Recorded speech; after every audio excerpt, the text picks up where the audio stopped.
I'd like to ask our panelists and moderator to come up to the dais and take their seats.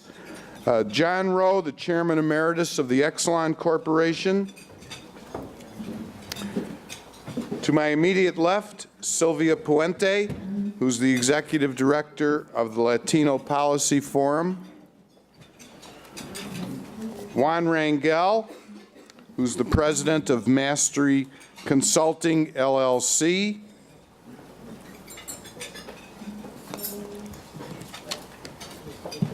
And the Cook County Commissioner for the 7th District, the Honorable Jesus Garcia. Jesus.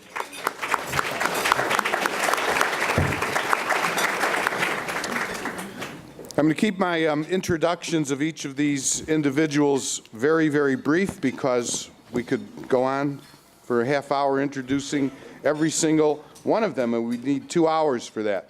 But Sylvia Puente, to my left, has been recognized as one of the most influential Hispanics in the United States by Hispanic Business Magazine. She holds a BA in economics from the University of Illinois and a master's degree in the Harris School of Public Policy at the University of Chicago. She is the executive director of the Latino Policy Forum, the only public policy and advocacy organization in the Chicago metropolitan area, working in many areas to promote immigration reform and solving what we call the American dilemma. To her immediate left, the Honorable Jesus Garcia, better known as Chewy, Commissioner for the 7th District of the County Board, a progressive leader who has fought to improve the lives of all people. In 2011, he assisted in ending Cook County's cooperation with the ICE, Immigration and Customs Enforcement. Chewy's a native of Durango in Mexico. He's lived in the Pilsen neighborhood since he was 10 years old. To Chewy's left is Juan Rangel, the president of Mastery Consulting. Prior to forming Mastery, Rangel served as the CEO of the United Neighborhood Organization and founded the UNO Charter Schools in 1998. Juan holds a bachelor's degree from Northeastern Illinois University. And finally, the gringo at the end, John Rowe, the Chairman Emeritus of the Exelon Corporation, who led Exelon from its formation in 2000 through its completion of the acquisition of Constellation Energy in 2012. He's Chairman of the Board of Trustees of the Illinois Holocaust Museum, co-chairman of the Illinois Business Immigration Council, former chairman of the Commercial Club of Chicago, on the boards of the Chicago History Museum, Field Museum, IIT, the Noble Network of Charter Schools, the Pritzker Military Library. He holds undergraduate and law degrees from the University of Wisconsin, where he was elected to Phi Beta Kappa. And John and his wife Jean live in Chicago, as does their son William. Welcome to everybody. Good afternoon. The Latino Policy Forum, one of our many initiatives is that we run a leadership program that this year is really focused on strengthening leadership between the Latino and African American community. But what we often say in that leadership program, especially when we have non-Latinos participate, that they're Latinos de corazón. So Mr. Rowe, I'm giving you not the gringo at the end, but the honorary title of Latino de corazón, which means Latino from the heart, because of the work that you do. So some of you may have this, but those of you that know the Latino Policy Forum, we always sort of start from the data. And at heart, I'm a data geek, and then dabble in this messy world of politics and policy on occasion. So we have this sheet out, I think, at the front. But it basically just gives the demographics of who's an immigrant among the Latino population and who's an immigrant in the state of Illinois. And oftentimes we conflate the two and think that all Latinos are immigrants and all immigrants are Latino. And this is the data that actually tells us that of all of the immigrants in the state of Illinois, about 46% are from Latin America.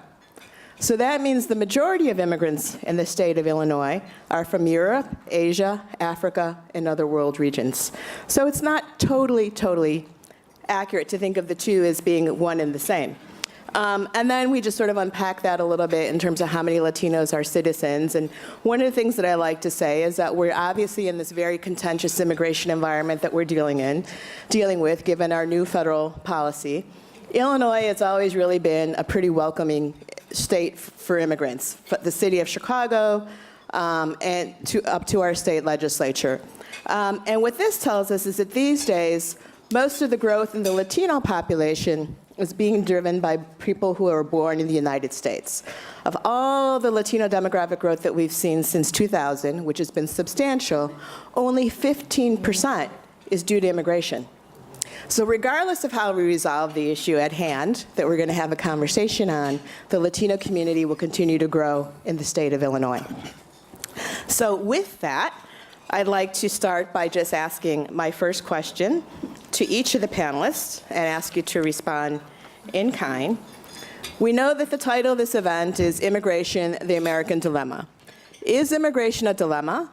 And if so, how or why? Chewy, want to kick us off? Sure. Thank you so much for the invitation to share a little bit of my personal experience and experience that I've learned, including from many of you in the audience today. To the first question for our panel, and I'm honored to be on the panel with my two co-panelists this morning, individuals who have deep involvement in this topic and in issues related to the topic. My first instinct at hearing that the title of the forum this afternoon was to want to argue that immigration is not a dilemma. In a more ideal world, that it shouldn't be a dilemma. Our country could not be as great as it is if not for immigrants who have come here over many years and contributed immensely to the development of our country and everything that we cherish about the country. Nevertheless, history shows us otherwise. We look back to one of the first politicizations of immigration policy as federal legislation. We come across the Chinese Exclusion Act of 1884 in our history, banning the immigration, the migration of people of Chinese origin to this country. And then we have the Immigration Act of 1924, which stops immigration from Asia and Africa and Latin America, or reduces it dramatically, and gives preference to immigrants from Northern Europe, not too far south. And then later on in the 20th century, not too much later, we experience the forced repatriations of millions of Mexicans. It is estimated that 2/3 of those who were forcibly repatriated to Mexico, people of Mexican origin, were actually U.S. citizens. So while I want to argue that it should not... We've been deporting people a long time. Is that what you're saying, Chewy? Pardon me? We've been deporting people a long time. We've been deporting people for a long time, and the debate has been with us. My greatest concern about this dilemma, because I'll acknowledge that it's a huge dilemma, is that the dilemma has been heightened and colored, no pun intended, by the rhetoric that paved the path to the White House of our president, in that the continuing vitriolic rhetoric is harming the country and really jading people against immigrants and immigration at a point in time in our history when the vast majority of the American people viewed immigration and comprehensive immigration reform as something that should happen. Okay. Juan? Well, first of all, let me thank the City Club for having me back on this stage after a brief hiatus. and also on a very important issue that's not only for our community, but for our country. Whether the issue is, whether immigration is a dilemma, of course it is. Our nation elected a president who began his campaign demonizing Mexicans as rapists and criminals, and he won. But it's not only a dilemma in terms of the broader country, in terms of what are we going to do moving forward with 10 million, 11 million undocumented individuals, not to mention all the rest that have come beforehand, including my parents back in the 1950s. But it's a dilemma for immigrants who, by and large, don't necessarily come here with the idea of staying. They dream of one day going back. For some reason or another, or sometimes by default, they end up staying. And it's a dilemma for them. It's a dilemma for children of immigrants, American-born children who have challenges of their own identity. Are they Mexican? Are they Hispanic? Are they American? And I think those are very relevant. And I think you see it in the news. And immigration, whether it's more recent arrivals or whether at the turn of the century, the last century, not more recently, the challenges that immigrants bring to a broader society. We see it in our neighborhoods, school overcrowding. Those are very real. You just have to read the newspaper and the gang violence that occurs in our neighborhoods. Those are very real, and they don't only affect a broader society, it affects our community as well. Those are our kids that are being gunned down, shot, killed in many instances. So to question whether it's a dilemma, absolutely it's a dilemma, and I think it's up to all of us to figure out what we do and how we move forward. I would say I think everybody here on this panel, on this table, pretty much agree on where we want to go in terms of the goal. I think we may differ in terms of the path and how we should get there or how we'd like to get there as well. Okay. John? Well, I thought I was going to be the minority here as the House gringo.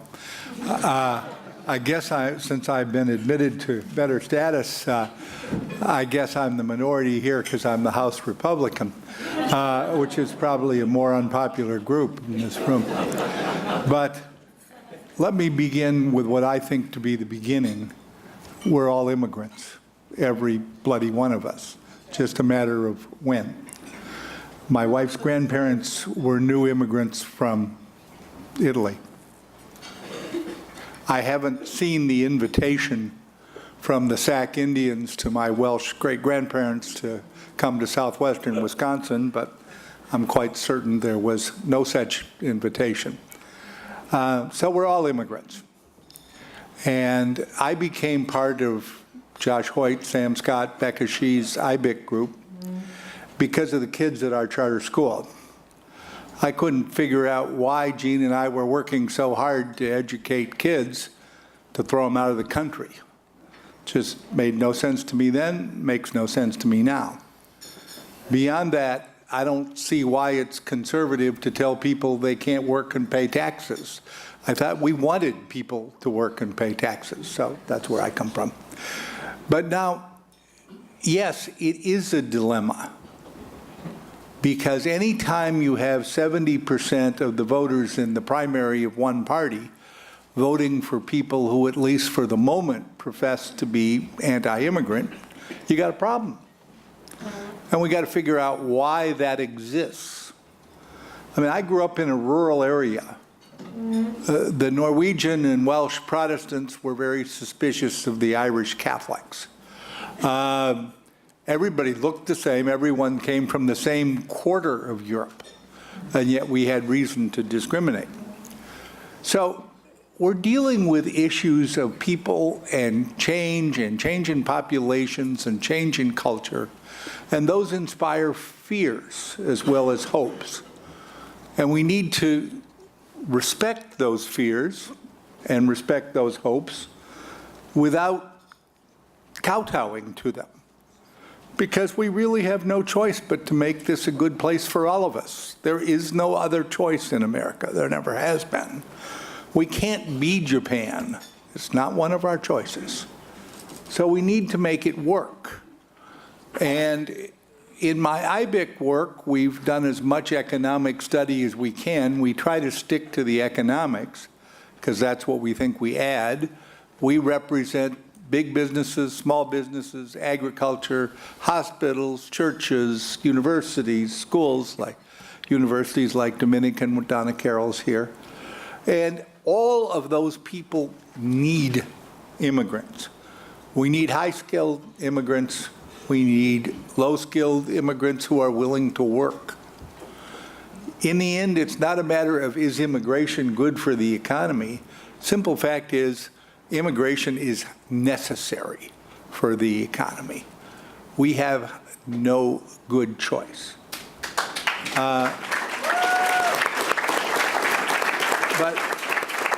But for me, for Gene, like for the other people on this table, the moral issue is even more important. Gene was chatting with a third-grade boy, and they were talking about the election. And he said, well, I was born here, so I can stay legally, but my parents can't. And Mrs. Rowe, I don't know how I can live here without my parents. There's only one acceptable answer to that, and that is, yes, they're welcome too. There is no other acceptable answer. So that's what we work on here. And just to follow up a little up on that from many of the panelists, I think, Mr. Rowe, you made a very compelling argument, which is sort of what I always say when I talk about immigration, is that we can say dilemma or not, but it's an essential of our economy, right? Essential to making sure that our salads get picked, our children are taken care of. For every undocumented immigrant that comes across, there is more than likely an employer who is willing to hire them. So I will pick on you being the lone Republican at the table. Why do we have this resistance within the Republican Party to really doing what we need to do to regulate immigration, even if it's just to meet our economic needs? Because large portions of old-fashioned America are afraid. They see their world changing, and it's changing in ways that are faster and larger than they want it to change. And they have to come to terms with that. It's the job of people like me to help them to come to terms with it. But for what it's worth, I respect the people I grew up with in rural Wisconsin every bit as much as I respect the people on Michigan Avenue or down in Hyde Park. People are people, and if you don't start by believing that, you're going to have a problem on immigration and a whole lot of other things. So thank you for that. Sylvia, if I can add to that. Sure. Just a brief story. When we were trying to open up, when we opened up our school on 47th and Kildare in the Archer Heights community, we're familiar with Archer Heights. That was a traditional Polish community. And in the last 10 years, 15 years, it's undergone a tremendous change, and it's become a Mexican community. And when we tried to open up a school there, we had resistance from some of the neighbors that had been there for a very long time. And this included some of the churches, some of the priests, some of the Polish priests that would tell me that ever since those people came to our neighborhood, our community has changed. And their complaints were about, and very basic things, graffiti in their garage, the gangbanging, the lack of parking, just the overcrowding, too many kids, it's dirty and all that. And I think it's hard to hear that, but I think for us on the other side of this issue, and to go along with what John said, I think we have to be respectful of those changes as it affects other people. I don't believe, as much as their rhetoric sounded harsh about those people, talking about my community, I don't believe that they were racist. I think they had deep concerns about their community, and the challenge is to alleviate those concerns, that this is actually a good community. We have our challenges, but it's actually a very good, very productive, hardworking, very entrepreneurial community, but I think that falls on us to try to alleviate those fears on other folks. And Juan, I think we can call it racist or not, but it's sort of like what's intent and what's outcome. The outcome is that they may not be racist, or people may not be racist in their hearts, but to Mr. Rowe's point, there's a lot of fear, right? Mm-hmm. And the end result still is the same, that those fears creating blockages, it's creating tension, it's creating discrimination, it's creating lashing out where people are feeling not safe, right? So I guess one question I would have for all of you then is to what degree is it our responsibility to try to pacify that fear as a Latino community, right? Where, of course, we want to be courteous, but at some point we've got to recognize this is the new demography of America, right? Whether we like it or not. Well, we have a responsibility to, as leaders, to be honest and to be straightforward. And when we see racism, it's important to call it for what it is. I've been privy to, perhaps because I'm light-skinned, I'm on the lighter side of the Mexican identity, to hear conversations that people have, especially on the southwest side of Chicago, having attended a Catholic high school, St. Rita High School, to all the Mustangs in the room, all-boys school, unfortunately. It's why I went to UIC. I wanted to experience the co-ed life, and I did, and it's been great. But even at a setting where you have the Augustinian priest teaching some of the best values on the globe, there was racism, there was hatred, there was intolerance, there was all the language that comes with it. So while we want to create safe spaces for honest conversations where people can overcome their prejudice and their racism, we also have the responsibility to speak truth to power. And just like we cannot get away from the legacy of our country and the policies we've instituted against Native Americans, first of all, and then the struggle of people of African ancestry, our African American sisters and brothers from our history, so it is that we must be honest about immigration and everything that it sets off. And there are good, there's good reason, good logic why people should feel apprehensive about continuing arrival, of people from different parts of the world to this country. And it's because certain groups have been stigmatized, certain groups have suffered from structural and institutional racism. And it's better if we acknowledge that, the conditions for having breakthroughs and minimizing the amount of pushback against why immigration is good for the country can reach better levels of understanding when we do that. So I've told 5 minutes and I've only gotten through one out of my questions. So I'm going to jump around a little bit, gentlemen, from the questions that I had given you. But let me talk about education, because I know that you all have been strong advocates in education. There's a recent Pew Research Center study that reported that education was the top issue of importance for registered voters. I know that each of you has been very involved in education issues. And as you think about the intersection of immigration and education, what is your educational philosophy with respect to how to foster education pathways for economic mobility for Latinos and other immigrants, especially for those children who are undocumented? What are the key components of your educational philosophy? How does this compare to promoting bilingual education versus English immersion, cultural acculturation or assimilation? Cultural acculturation or assimilation? Anyone? Anyone? Well, for one, as an immigrant and the first in my family to be able to attend college, and thank God for the University of Illinois public university system that enabled me to do that, I know firsthand the importance of education in order to enable people to experience success and to achieve the American dream, to go on and be successful in every aspect of life.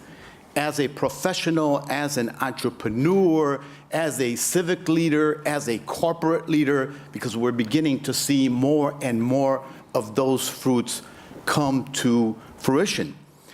But education is critical, and the struggle for equity and to ensure that everyone gets access to it is very fundamental. Because again, if we look at who has had difficulty in society accessing and excelling in education, it again has been Native Americans and African Americans. Thus, the importance of our ability to fight for educational access and inclusion. It's the key to people succeeding, whether it is someone who immigrated here and was a low-wage worker, being able to get training, go on and get a high school diploma or an equivalent, go on to city colleges. That is key. But it is important that as we do that, we be mindful of children and what kind of experiences they have. You're asking us about our philosophy. I have been a longtime advocate of bilingual education, of acculturation in our society, because if we are to stay a global leader in the hemisphere and across the world, the more languages that we know, the better off that we are in that regard. I say acculturation and not assimilation because oftentimes as we examine the history of the Mexican-American people, assimilation has been used to deny people an identity, to seek to get them to forget their culture and their history and their language, and I think that need not be necessary. We can stay and keep an identity and a culture while we learn the ways of other people around us in our society, whether it's the Jewish community in the US, the Irish community, the Polish community, so you don't have to give something up to become acculturated and to become a larger part of our society.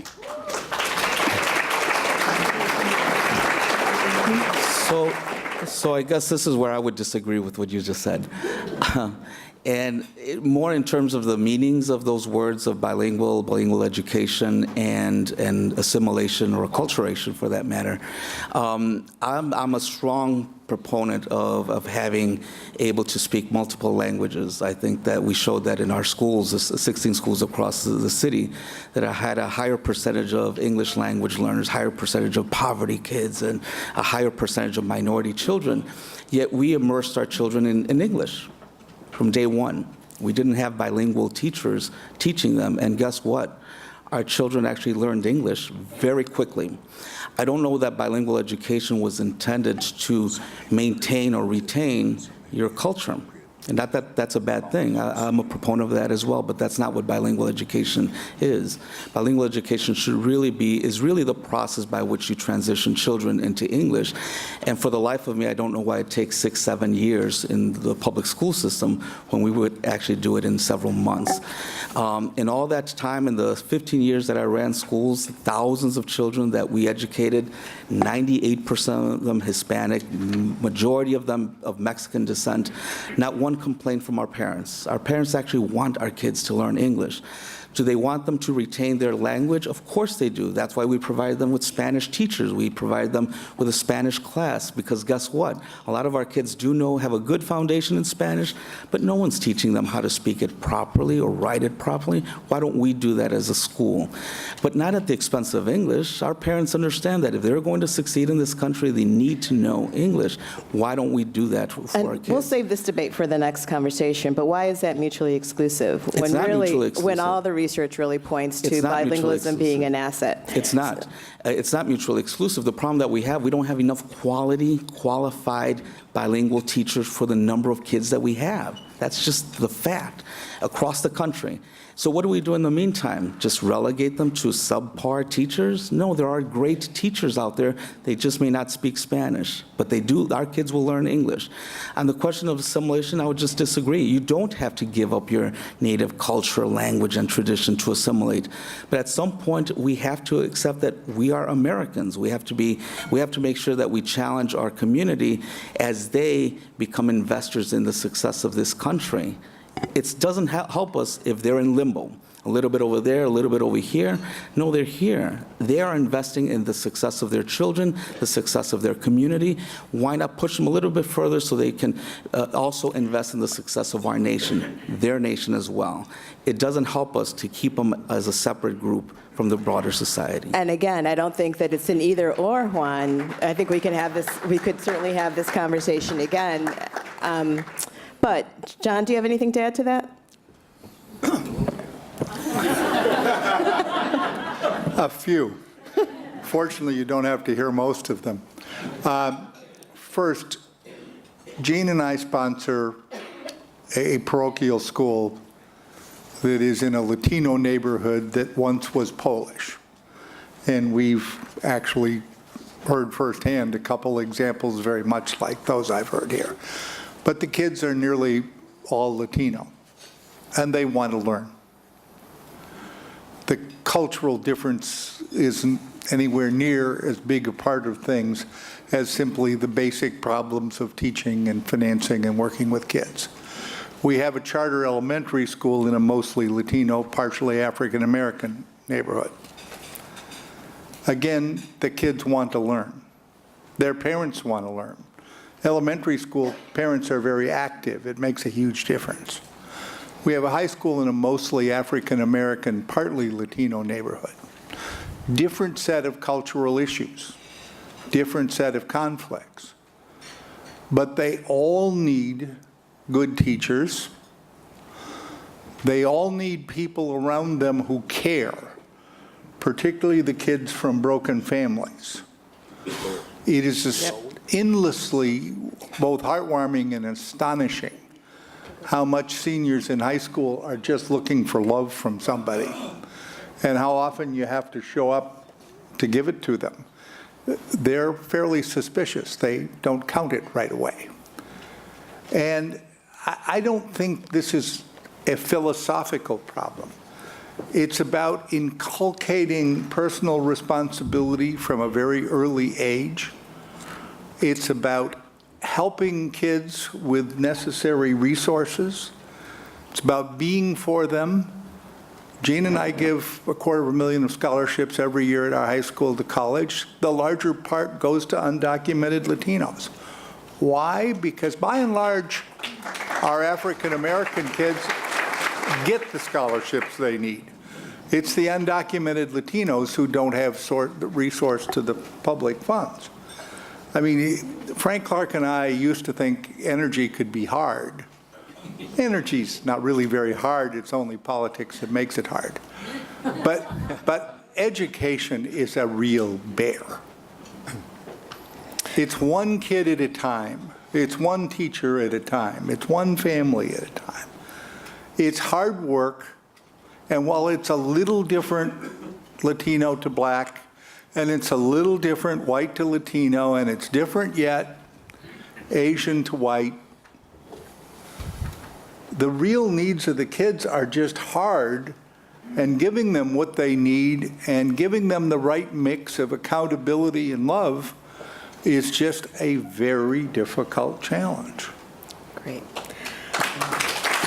So lots of questions here, and I'm going to give them all a test now. Can you answer in one sentence? Run That's on what we're- raising the bar. So lots of questions from different folks. Heloise, who wants to know, where's Heloise? Who wants to know, how can we be effective in helping families who might be broken up by deportation, which we know is happening every day?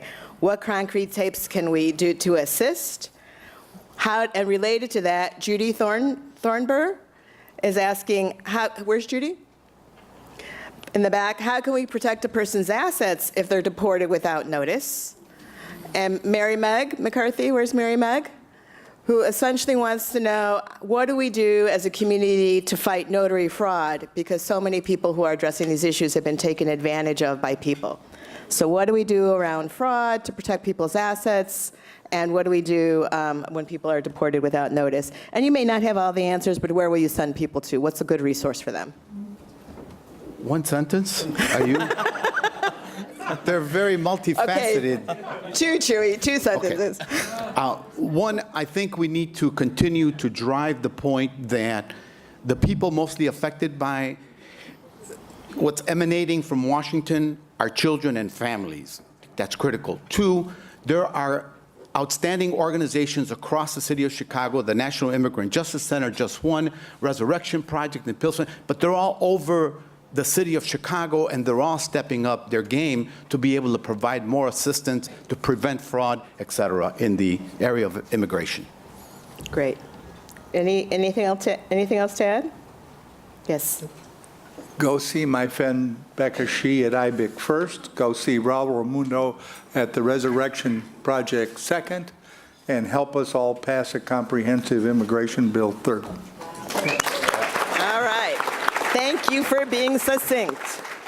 So related to that, and when we talk about the need for immigration policy, it can be so complicated. So Carlos Puente, where's Carlos? Carlos is asking the question, what should immigration policy be?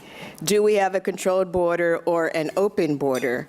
So given that immigration policy is so complicated, what is one thing that you think is necessary to have in federal immigration reform? Comprehensive immigration reform would do a lot to minimize all of the hype around a wall. All right. That's a very complicated question. I think it Right. depends on whether we actually want to see an immigration reform or we just want to talk about it as well. A real immigration reform is going to have to include a give and take, a negotiation, and we're not going to get everything. Well, what one thing do you think is most important to have in immigration reform, Juan? Well, the legalization, first of all, but you're not going to have 11, just being practical. Just being very practical in political reality, you're not going to have 11 million people legalized. It's just not going to happen because the politics aren't there. So a dilemma, legalization, but it's not going to happen.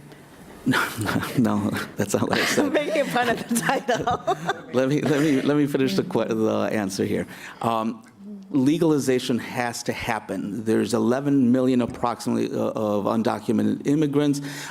Somewhere along the line, we're going to have to cut the cord and say, okay, we'll be satisfied with 8 million, 9 million if we want it to pass. If we say 11 million or nothing, well, then 11 million people get screwed, right?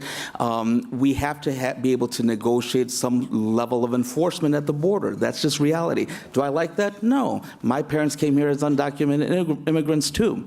But in terms of practical reality, do we want to see something passed? You're going to have to negotiate with the other side. And I'll tell you, I don't think every Republican is a racist. All right, we got to get that out. Well, we know, we certainly. And I don't think anyone has said that. No, but our rhetoric sometimes implies that, and I think that we need to get away from that. We need to have a practical agenda of how do we get something passed, especially in this climate. So Mr. Rowe, what's the most important thing for you in that practical immigration agenda to have happen? This is a run-on sentence, so I apologize. Part of it has to be our own rhetoric. And I think if we claim, which I believe, that immigrants are good for this country, these are hardworking individuals, they're entrepreneurial, they're family-oriented, they have all the right ingredients for American success, let's bolster that. But at the same time, our rhetoric includes, well, we have to somehow coddle them because we need special programs, special needs, and all that. That doesn't fly with the other side. And at some point, we have to realize we don't have the votes on our end. We have to bring over some of the other folks. And I'll tell you, Trump voters, a good number of them voted for Obama twice. So I don't think that they're racist. They have other issues that they want to address. I think it's our job to figure out who they are and how do we bring them over to our side. But it falls on us. Okay. And what's the most critical ingredient for immigration reform for you, Mr. Rowe? Well, just as a beginning, for those of you who are into the great political divides, the original sin of the right is always ethnic and cultural discrimination, and the original sin of the left is always class discrimination. That's the great dividing line in politics, if you like those analyses. But what I think we need is a very sharp, clear definition of what is the kind of felony that makes someone an immigrant we don't want. And the state police here in Illinois has 8 factors, of which 7 are pretty good. The 8th one is the problem. But so we need a definition of what makes someone unacceptable. And my guess is that out of the 11 million, 10.8 are probably totally acceptable under any decent definition. But we need to legalize as many of the 11 million as we can, as fast as we can, and let them work legally and live decent lives free of harassment. That's step 1. All right. And So maybe to end on something. Excuse me, can I just finish? Oh, sorry. Step 2 is we need a different family-friendly immigration policy that allows both high-skilled people and low-skilled people to come into the country to take jobs that need to be filled. That's a much more complicated issue than my first step. But it can be done, and it must be done, because we're going to keep having the undocumented problem until we get such a policy. And I believe we will get there. I'm frustrated, angry, sick, whatever word you want, that it's so long and so slow and so hard, because justice delayed is justice denied. And yet, we will get there because we must.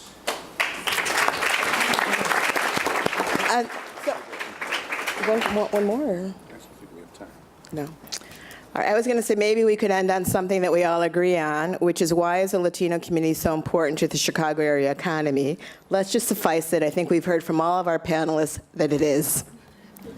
Thank you. Let's give everybody a round of applause.